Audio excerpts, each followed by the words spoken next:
It's good to have you back. Now, we all know we have to eat healthy, and to, of course, stay healthy, we need to eat healthy food, but it's not always that easy, right? So labels on food products are often confusing or even hard to understand, and some countries have adopted front-of-package warning labels. South Africa, on the other hand, still has not decided which format it will use. So let's discuss this with Melvi Todd, who is doing a doctoral thesis on getting labeling right. So important. Thank you for your time, Melvi, and good morning to you.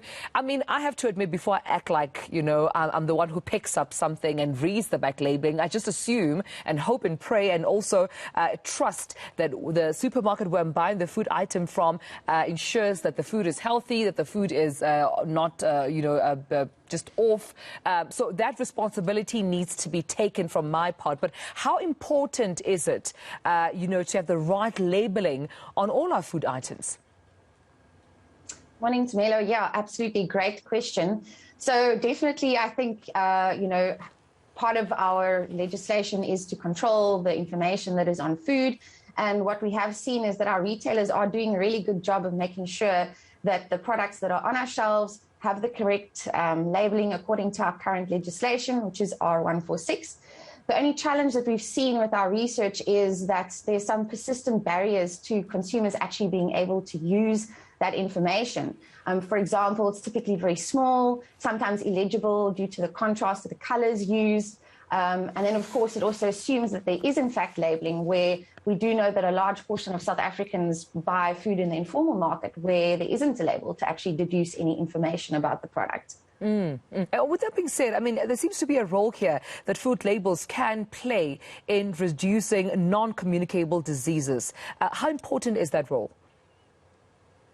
Absolutely. I mean, if we look at the research and what we've heard from the stakeholders that we've interviewed, is that there's definitely a call for accommodating the challenges that consumers have, amongst others, those that I previously mentioned, but also consumers don't necessarily, they're not food scientists, don't always understand what all those numbers mean. Right. And also, think about a lot of us doing the shopping, last minute, at the end of the day, you're tired, you're hungry, you just want to get out of there and go. So we need to think about making it easy for consumers to just have at a glance deduce, how nutritious the food is, whether it's something that they should be eating more of or less of. And then, as you mentioned, the global move towards front-of-pack labeling, which is exactly that, sort of a quick format to make an assessment around whether one would want to buy that product or not. Yeah, and I suppose that was going to be my next question, to say that if we were to obviously, get into the habit of, reading labels and making sure that we hold the supermarkets and the brands accountable for what they put on the labeling, could that inform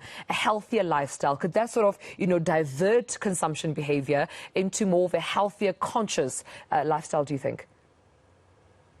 I definitely think it's one factor, but I think we can't assume that labeling is going to be the silver bullet that's going to solve all of our challenges.